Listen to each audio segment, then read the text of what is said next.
Bom dia a todos, bom dia a todas, bom dia para você que está nos assistindo pela TV UFMA no Maranhão e pela Pop TV em Sobradinho e Porto Alegre. Sejam todos muito bem-vindos e bem-vindas ao nosso ICL Mercado Investimentos.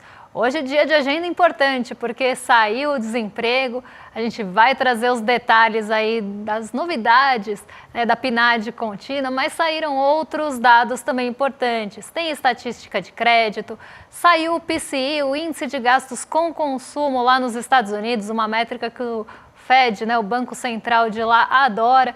Então a gente vai trazer todos esses pontos para vocês, tintim por tintim. Mas antes de tudo isso, eu vou dar bom dia para o André. Bom dia, André, como você está? Bom dia, Débora, tudo bem? Bom dia a todos os nossos telespectadores. Dia de saber o que aconteceu com a PNAD. Último dia do mês aí não é somente Halloween, é também dia para a gente ver aí que tem menos desemprego aí no Brasil mais uma vez. Caiu o desemprego, vamos explicar por que está acontecendo tudo isso, vamos ver da onde que está vindo essa queda do desemprego, vamos ver também os dados do crédito aqui no Brasil, aí já não é uma coisa tão animadora assim, então aí sim é dia das bruxas. Vamos falar de corte de gastos mais uma vez, aí infelizmente aí a gente tem que falar sobre esse assunto, né? Mas já que um dia tão recheado assim, não podemos perder muito tempo e já vamos direto para a nossa agenda, né, Débora? Então o que a gente tem hoje no radar aí do nosso telespectador? Bom, a nossa agenda também está recheada hoje, cheia de indicadores, cheia de balanços também, uma agenda bem repleta. Então não vamos também perder tempo nela, vamos passar rapidinho pelos principais pontos. Hoje, antes da abertura, saíram os dados, os resultados do Bradesco, teve também Ambev, ConocoPhillips e Shell. Então, tanto aqui no Brasil como lá fora, dados importantes, balanços importantes antes da abertura. E vocês vão ver que depois do fechamento também tem mais resultado corporativo. À meia-noite, o Banco do Japão trouxe a sua decisão de política monetária. A gente vai tratar um pouco mais disso quando for falar da Ásia. Então, vamos trazer aí os principais pontos dessa decisão e o que ficou em aberto para as próximas. Na Alemanha, teve vendas no varejo essas que surpreenderam, tiveram um número bem inesperado aí para setembro. Então, acabaram até trazendo um fôlego maior junto aos resultados corporativos de algumas empresas lá da zona do euro. Na zona do euro também teve taxa de desemprego que chegou à mínima aí, patamares mínimos em algum tempo, e por lá teve o CPI preliminar também, que é o índice de preços ao consumidor, mas a primeira leitura, uma leitura prévia, que também ficou dentro do esperado. O setor público consolidado de outubro saiu às 8h30 e às 9 horas aqui no Brasil, até se puderem passar a página, às 9 horas a gente teve a PNAD contínua do trimestre encerrado em setembro. Ela é medida dessa forma, então ela traz dados trimestrais até certo mês. E agora a gente tem a medição até setembro. Também temos gasto com consumo e renda pessoal nos Estados Unidos às 9h30 e o índice de preços de gastos com consumo, o famoso PCI, e seu núcleo. Esse dado a gente vai trazer com um pouco mais de detalhes, porque como eu falei lá no início, é uma métrica muito utilizada pelo Banco Central dos Estados Unidos para decidir taxa de juros e tomar qualquer decisão de política monetária. Então, a gente vai tratar esse assunto com um pouquinho mais de detalhes. Temos pedidos de auxílio-desemprego na semana até dia 26/10, dado esse que está ganhando relevância depois das surpresas com o payroll, com o relatório de empregos dos Estados Unidos, que também sai essa semana, sai amanhã. Então aqui a gente já tem uma medição semana após semana do mês de outubro, lembrando que o payroll que vai sair é ainda de setembro, mas aqui já temos uma ideia de como isso vai se desenvolver, para não ter tanta surpresa. Índices de custos de emprego também saem nos Estados Unidos e o ISM de Chicago divulga o PMI, o índice de gerente de compras. Não aquele da S&P Global, mas um índice de gerente de compras para a gente até ter como base comparativa. No Japão e na China também temos índice dos gerentes de compras, esses do S&P Global. Então, durante essa noite e na manhã seguinte, na manhã de amanhã, a gente vai ter os PMIs industriais de vários países, inclusive Brasil e Estados Unidos, e aí a gente traz esse compilado. Mais para o fim do dia, e depois do fechamento, a gente tem alguns balanços importantes, então tem a CCR divulgando balanços, tem outras empresas aí do exterior, dos Estados Unidos, como a Amazon, a Apple e a Intel, balanços muito esperados, porque fazem parte daquelas, principalmente a Amazon e a Apple aí, fazem parte das grandes de tecnologia, e Intel também tem toda aquela questão do setor de tecnologia, também ligado a mercados asiáticos. Então, tudo isso deve ficar no radar. Os balanços de empresa de tecnologia são muito esperados e podem fazer um barulho, como fizeram o da Microsoft e da Alphabet nos dias anteriores. Vamos então agora para a nossa abertura de mercado aí, tem a notícia que a gente sugere todo dia para vocês aí, para vocês já saberem o que pode acontecer, o que está no radar, o que já aconteceu, né? E vamos começar com a Ásia, porque ontem os Estados Unidos fecharam no negativo, tem essa questão da eleição lá, que acontece terça-feira, se eu não me engano, né?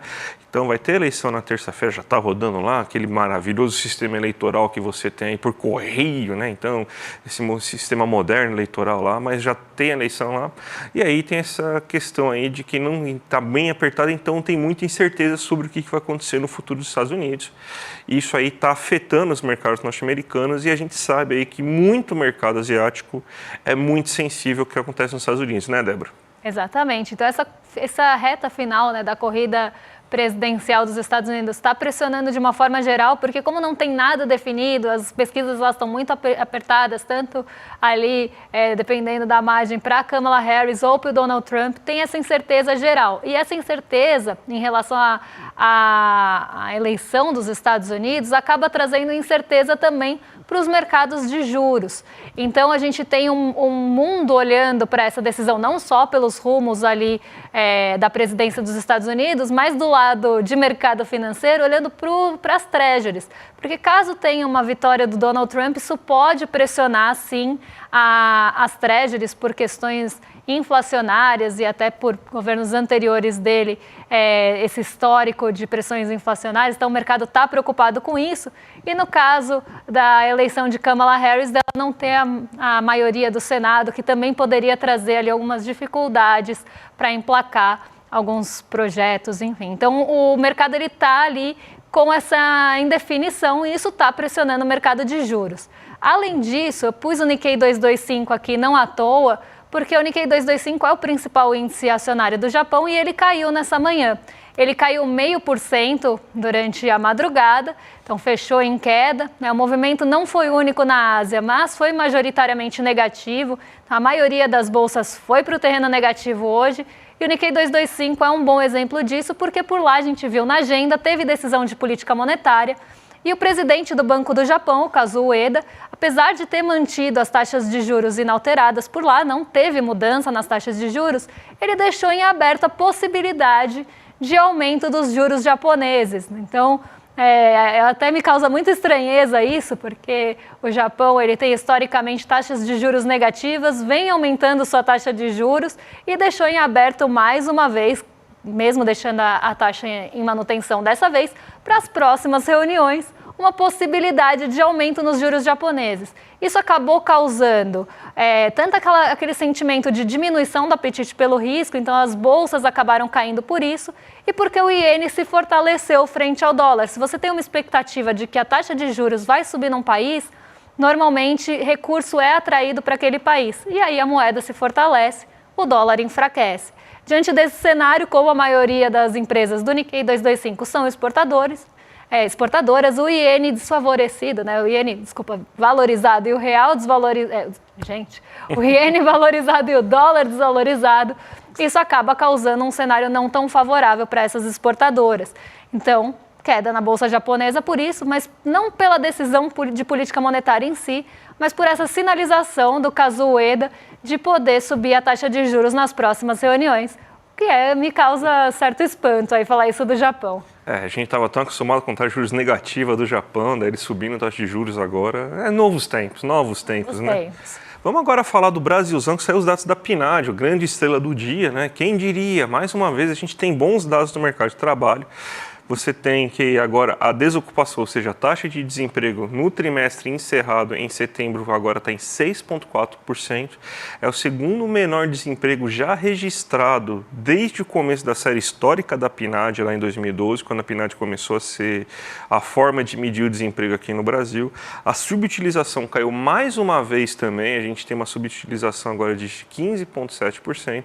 E a gente mostrou alguns gráficos aqui para mostrar aqui para vocês aí tudo o que está acontecendo, né? Então, vamos para o primeiro gráfico agora, que é a variação mensal da taxa de desemprego. A gente vê que desde que o final da pandemia, quando você estava lá em 2012 e 2022 com 11,2%, a gente tem sim uma queda na taxa de desemprego. Ela até foi bem acelerada, porque muita parte desse desemprego aí ocorreu por causa da pandemia. E também lembrar que 2022 foi um ano aí que o Paulo Guedes ele não foi Paulo Guedes, né? Ele deixou aumentar o gasto público justamente aí para tentar fazer o Bolsonaro ganhar a eleição.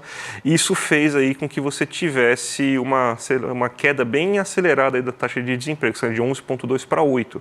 Mas desde então a gente vê que tem uma tendência de queda. Sempre tem esses 3 meses que aumenta o desemprego, né? Justamente porque são o fim das vagas temporárias, então todo começo de ano, esses 3 primeiros meses, você tem aumento do desemprego, mas tirando esses períodos curtos, aí o resto é sempre de baixo. A gente está chegando agora em 6,4%, né? O Banco Central não deve estar gostando muito disso, porque ele deve estar achando que a gente está acima do desemprego que não causa inflação, né? Existe até um nome para isso, né? O Nairu, né? Taxa de desemprego que não causa inflação. Eles devem achar que a gente está fora disso, né? Mas tudo bem. Mas para o resto daí do brasileiro está muito bom, que o desemprego está muito baixo. Lembrando que desemprego baixo significa melhores condições de trabalho, mais poder de barganha para você negociar seu salário, o patrão não vai ter tanta confiança para te demitir e colocar uma outra pessoa no lugar, porque não tem tanta pessoa na praça. Então, muito bom esse dado. A gente tem outros dados também que a gente colocou aqui, principalmente aí na questão do desemprego aí por tipo de categoria. Na verdade, ocupação por tipo de categoria, né? 103 milhões de pessoas empregadas, né? Então está em mil vagas, né? Então são 103 milhões de pessoas empregadas agora, com a maior parte delas aí com carteira assinada no setor privado. Inclusive, foi o local que mais se formou empregos aí nesse mês aí, com 320 dos 512 mil empregos novos formados aí nesse mês. 14 milhões de pessoas estão no setor privado também, mas sem carteira assinada. A gente tem aí que tem 4,5 milhões de trabalhadores domésticos sem carteira assinada ainda, então o setor precisa formalizar muito. 1,3 milhões de trabalhadores domésticos com carteira assinada.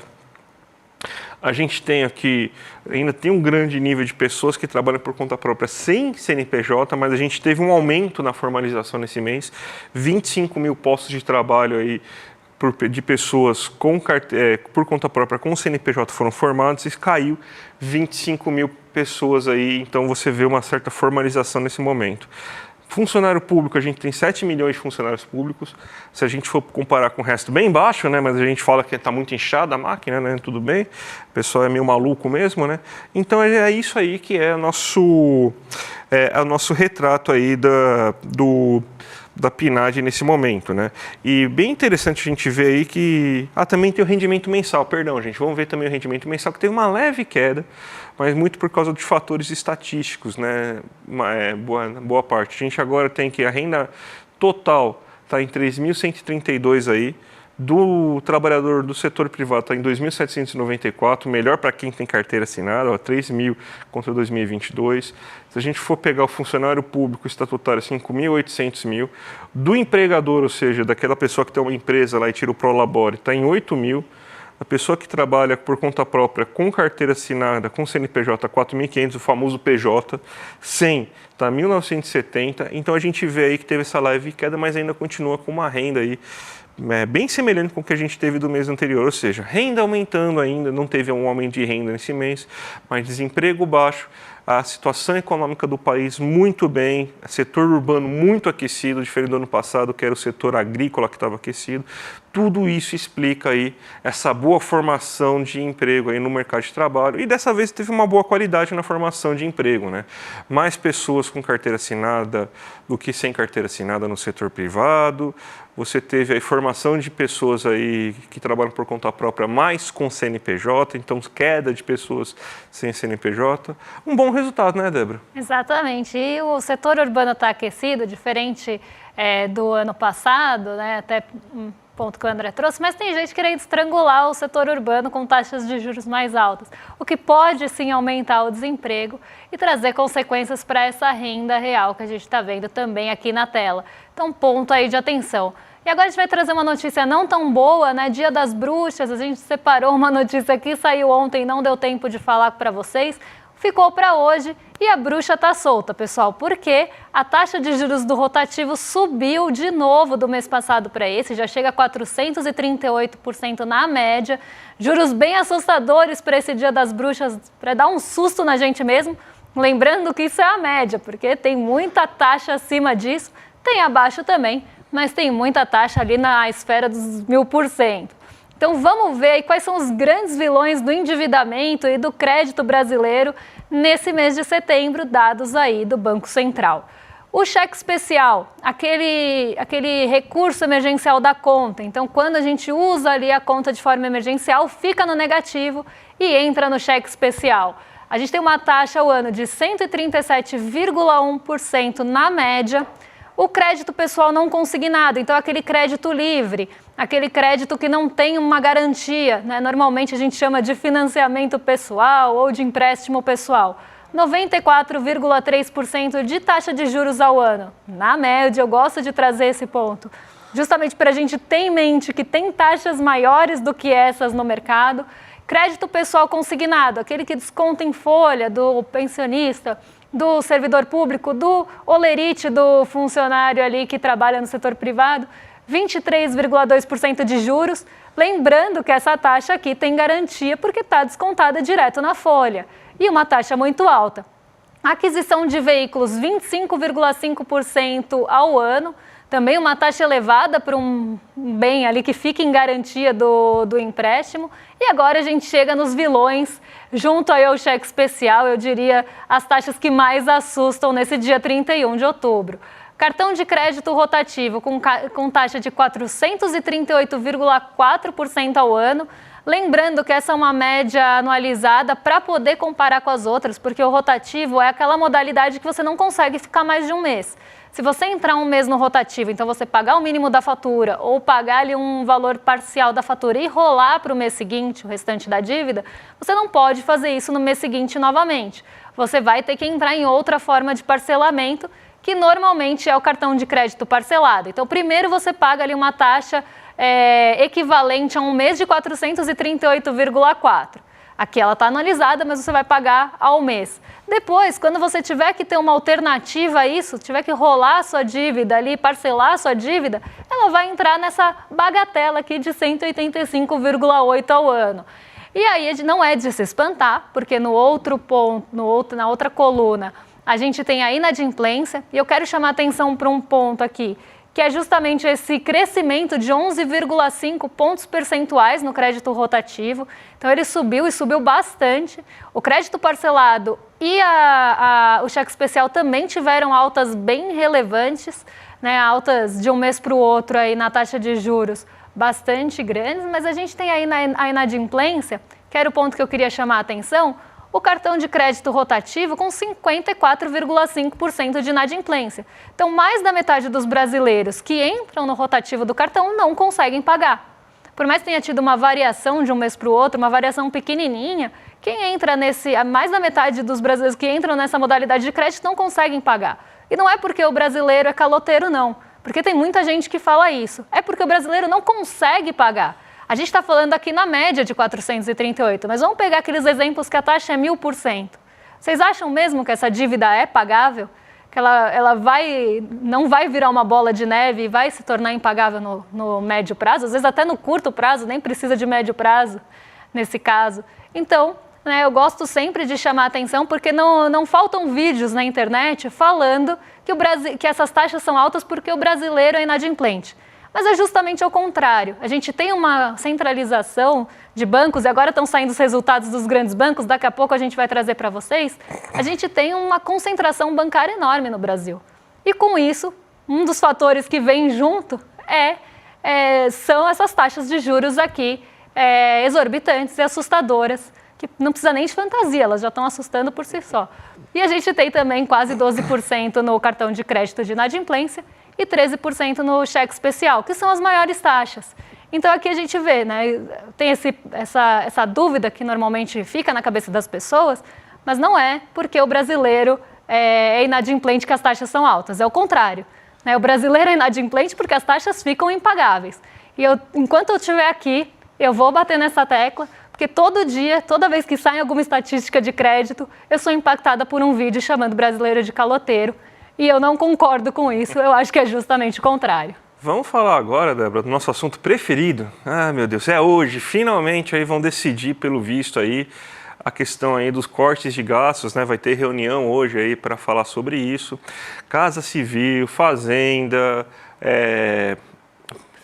Planejamento, Simone Tebet vão lá hoje aí definir, e você tem uma pressão gigante que está ocorrendo, né? A gente falou, inclusive o nosso vídeo viralizou aí, muita gente discutindo lá, né, da questão aí se o governo Lula é neoliberal ou não. Eu já queria aqui até falar assim, ó, eu não acredito que o governo Lula seja neoliberal, porque se fosse só isso, né, somente uma questão aí de você pensar em austeridade, corte de gastos aí, e esquecer, por exemplo, que o governo Lula tem política industrial ativa, você tem um BNDES ativo. Então, se fosse assim tão fácil definir um governo como neoliberal, assim, só porque tem uma política aí de corte de gastos que não é do governo, mas é o Ministério da Fazenda tentando forçar um pouco isso, seria mais difícil, seria mais fácil você fazer isso. Se a gente for pegar assim, parece que o governo Lula é uma continuação do governo Temer. Não, gente, calma lá, primeiro ponto. Segundo ponto, sim, a gente está tendo aí esses cortes de gastos,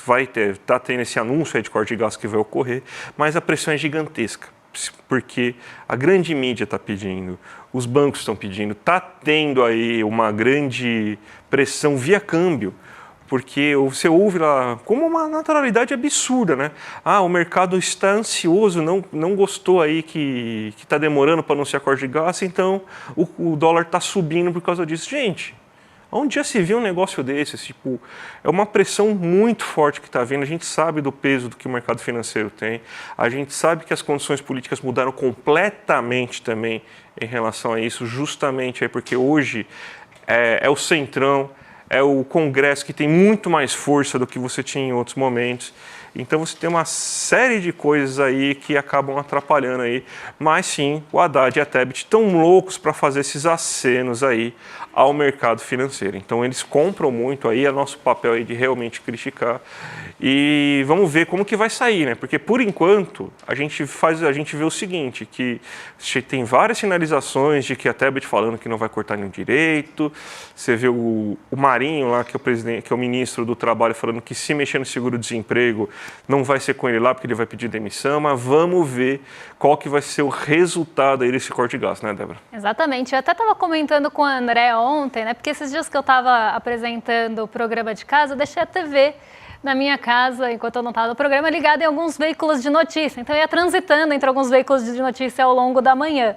E eu vi, né, algumas pessoas comentando sobre o corte de gastos, e aí o ponto era o seguinte, ninguém vê, né, as pessoas não veem a hora de que tem esse anúncio do corte de gastos, com uma pressão midiática mesmo dos veículos de comunicação para que sejam divulgados esses cortes de gastos e o detalhamento desse pacote de austeridade ou de corte de gastos.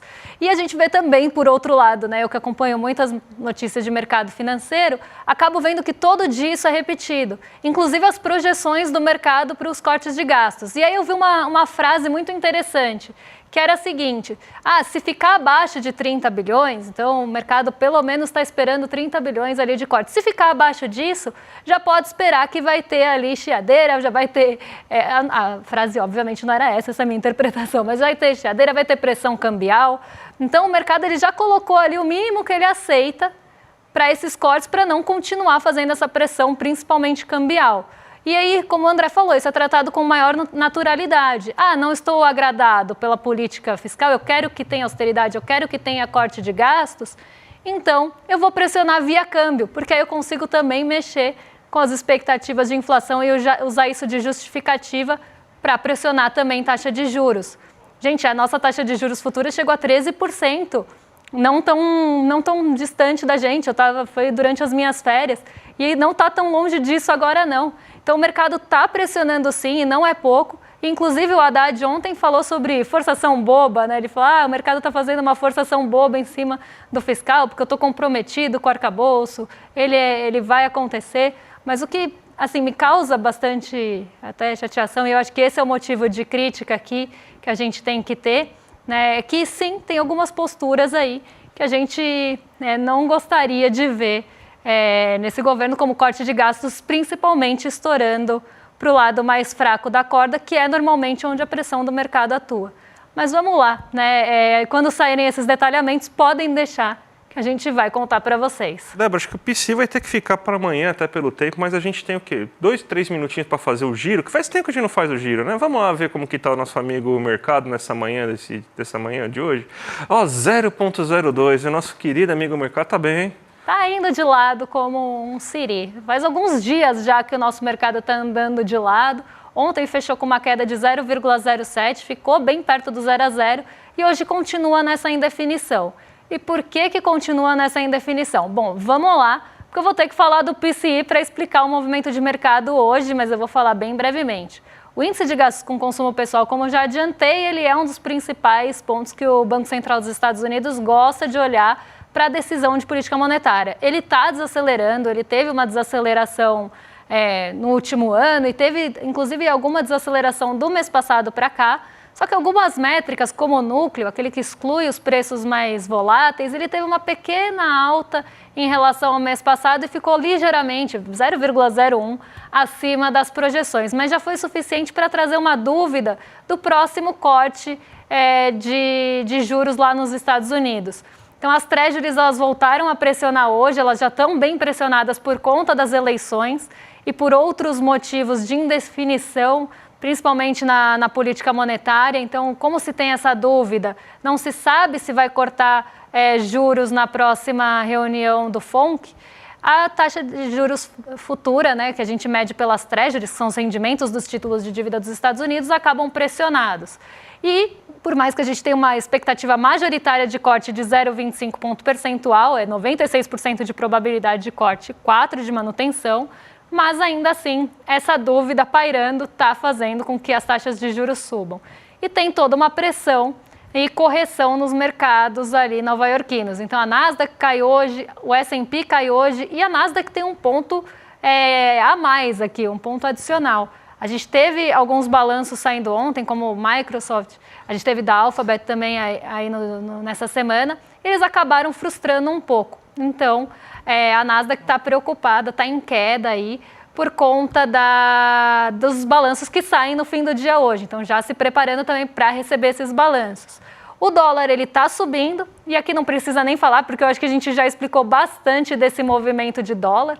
Ele está sendo muito pressionado por conta dessa expectativa e dessa pressão que o mercado está fazendo mesmo no mercado cambial e no mercado de juros. Então, agora, os juros futuros para 32 estão em média em 12,85 ao ano. O petróleo está em alta, mas uma alta de 0,47, uma alta moderada, não suficiente para sustentar a alta de Bovespa, diante de um cenário de treasuries pressionando e um cenário aí de juros aqui também pressionando. Débora, hoje vai ser aquele evento que vai entrar para a história do ICL, aí, porque todo mundo sabe a importância que tem o Pepe Mujica para a história da esquerda latino-americana. E a gente vai ter a estreia mundial do documentário Conversas com Pepe Mujica. Vai ser imperdível hoje, 8 horas da noite. Se não se inscreveu ainda, se inscreve, iclmercado.com.br. Vai ser imperdível, gente, imperdível. É difícil falar do Pepe Mujica aí, toda a importância dele, o fusquinha azul, é uma figura maravilhosa, né? Então, vamos lembrar assim e ver a trajetória dele aí num evento exclusivo? Vamos aí hoje aí às 8 horas da noite, tá certo, gente? Então se inscreve aqui, iclmercado.com.br, já clica no sininho, 8 horas da noite o YouTube te avisa aí para você já ficar ligado, tá certo? Hoje é dia das bruxas, é dia do Saci e é dia de conversas com o Pepe Mujica. Então, imperdível, vamos prestigiar esse documentário que tá incrível, eu tenho certeza. E agora também é dia de rolê ICL na sequência, com a Roberta Garcia e o Guga Noblar. Então vocês estão em mais que excelente companhia. E amanhã a gente volta, eu trago mais detalhes do índice de gastos aí com consumo para vocês, que eu fiquei devendo. Não quero pagar juros de 438%. Então amanhã a gente traz para vocês. Então, até lá, pessoal. Um beijão. Até amanhã, gente. Tchau, tchau. Chegou o grande dia! E aí, quem é que tá na expectativa aí? É hoje que a gente vai ter a estreia mundial do documentário baseado nesse livro do Fabiano Restivo, chamado Conversas com Pepe Mujica. A estreia vai ser às 8 horas da noite aqui no ICL, numa exibição única e sem replay. Ele vai ficar disponível na plataforma de membros do ICL, mas hoje à noite é aberto para todo mundo assistir. Se você está inscrito ou inscrita, 1 hora antes da exibição, ou seja, 1 hora antes das 8, você vai receber no e-mail que você cadastrou ou no grupo de WhatsApp o link para poder entrar na sala de espera ali para assistir o filme. Um abraço e até lá!